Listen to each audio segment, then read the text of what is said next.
Uis beka buluh kita lipat menjadi 2 dari lipatan secara umum, dilipat 2, sesudah itu dilipat menjadi berbentuk segitiga.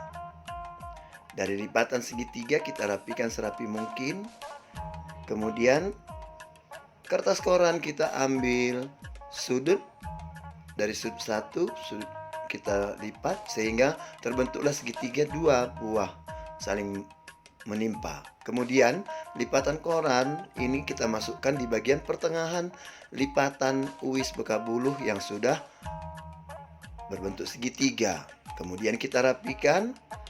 Selanjutnya kita akan melipat sekali. Sesudah itu dilipat untuk kedua kali, lebih kurang ukuran 3 jari. Selanjutnya kita rapikan bagian ujung, rumbai-rumbainya kita rapikan serapi mungkin sehingga rapi. Sesudah itu kita akan balikkan supaya bagian luar balik. Baru dari sisi kanan kita lipat ke tengah, ujungnya kita arahkan ke bawah. Kemudian dari sisi kiri kita arahkan juga ke tengah. Ujung sisanya kita beri kancing peniti. Atau kita ulangi, sesudah kita lipat, kita berikan kancing peniti supaya untuk memperkokoh, supaya kuat. Untuk di dalam tadi, sesudah kita lipat, kita beri kancing. Selanjutnya dari bagian kiri, kita akan tutup ke bagian kanan. Ujung sisanya kita beri jarum pentul atau kancing peniti. Kemudian kancing penitinya kita akan tutup. Ini akan kita tutup dari bawah. Sesudah itu kita tutup ke arah ke bawah sehingga bagian ini kita sebut dengan sengkul atau pengunci ke bawah. Sementara sisi yang satunya tadi itu legok, ekor cicak, legoknya juga. Kemudian puncaknya kita lipatkan ke bawah atau ke depan. Kemudian kita beri jarum pentul di depan. Kemudian kita akan buka, kita angkat,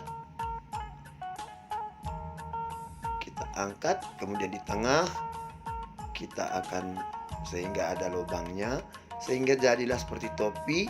Ikut cicaknya dan legoknya tetap ada di kanan dan dipakaikanlah kepada kepala dengan posisi ikut cicak yang ada di kanan tadi, di sebelah kanan segitiga tadi itu ke depan sehingga dia ada ke kanan, merupakan simbol dari kalim bubu.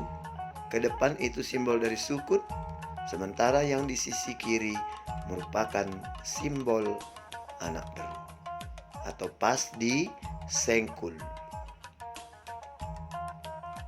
Demikian untuk pembuatan bulang secara sederhana, dapat diikuti secara step by step dan kita perhatikan.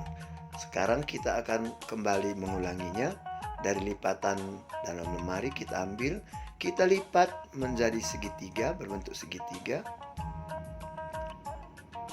Kita rapikan. Kemudian kita ambil kertas koran sudut sehingga dia berbentuk segitiga yang saling menimpa dan kita masukkan ke dalam uis beka buluh yang sudah dilipat menjadi segitiga. Kemudian kita lipat ke atas, sisi bagian alas segitiganya kita lipat ke atas, dilipat sekali lagi, berarti 2 kali dilipat. Kemudian kita rapikan ambu di sebelah kanan kita, sisi kanan kita masukkan seluruhnya. Sesudah rapi, jadi ini langsung kalau kita mau pakai sendiri, kita akan angkat ke kepala kita langsung. Di kepala, oke. Kemudian diluruskan ke depan, diluruskan, disatukan ujungnya ke depan, Boleh juga puncaknya ditarik ke atas. Kalau tidak ditarik ke atas, sisi kiri dibawa ke sisi kanan, ujungnya dikeluarkan di belakang kuping. Sesudah itu sisi kanan dibawa ke sisi kiri. Pas di belakang kuping diselipkan ke dalam, ke bagian kepala.